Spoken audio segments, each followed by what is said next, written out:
Assalamualaikum warahmatullahi wabarakatuh. Nama saya Gina Arsyrifa dan pada kali ini kelompok kami akan menjelaskan tentang Six Sigma. Six Sigma berfokus pada pengurangan variasi proses dan meningkatkan kontrol proses sesuai dengan penjelasan tentang strateginya. Six Sigma terdapat tahapan yang dinamakan DMAIC. Dan studi kasus yang kami akan bahas adalah studi kasus perbaikan proses produksi pipa PVC dari PT Rusli Pinilon. Pertama adalah Define. Define merupakan tahapan pertama yang berfokus kepada identifikasi masalah, penentuan tujuan proses, dan identifikasi kebutuhan pelanggan secara internal dan eksternal.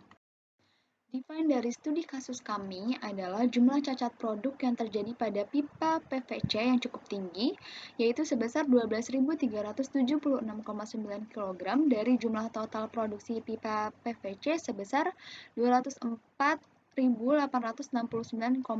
kg dan dalam presentasi cacat sebesar 6,04%.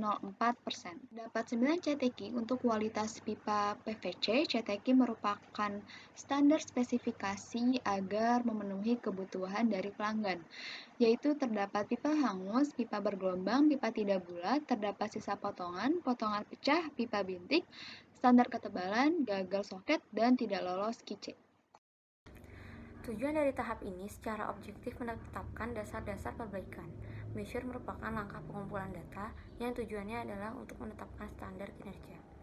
Cacat dominan ini akan dijadikan sebagai prioritas penanganan untuk perbaikan kualitas pada pipa PVC. Cacat dominan tersebut yaitu 1. Cacat hangus, 2. Gagal soket, 3. Standar ketebalan.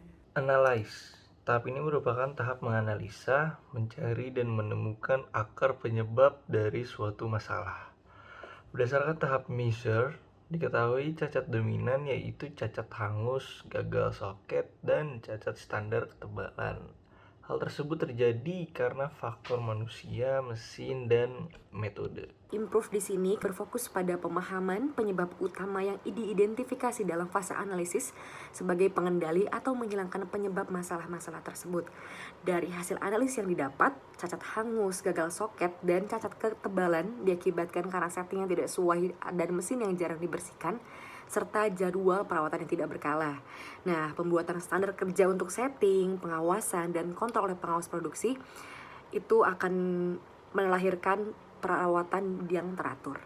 Tahapan kontrol merupakan tahapan di mana kita mengendalikan tahapan-tahapan yang sebelumnya telah dilakukan, sehingga pendokumentasian dan pengendaliannya menjadi hal yang penting untuk menjaga konsistensi dari perbaikan-perbaikan yang ada untuk menjaga kualitas.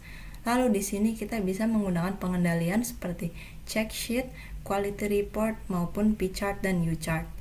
Lalu untuk solusi yang kita dapatkan dari studi kasus tersebut adalah perlunya suatu proses standar maupun prosedur kerja standar untuk seluruh proses yang ada pada divisi produksi, dan juga pemberian pelatihan terhadap operator-operator yang ada bertanggung jawab untuk setiap proses produksi pipa PVC tersebut. Cukup sekian dari kami, kurang lebihnya mohon maaf. Wassalamualaikum warahmatullahi wabarakatuh.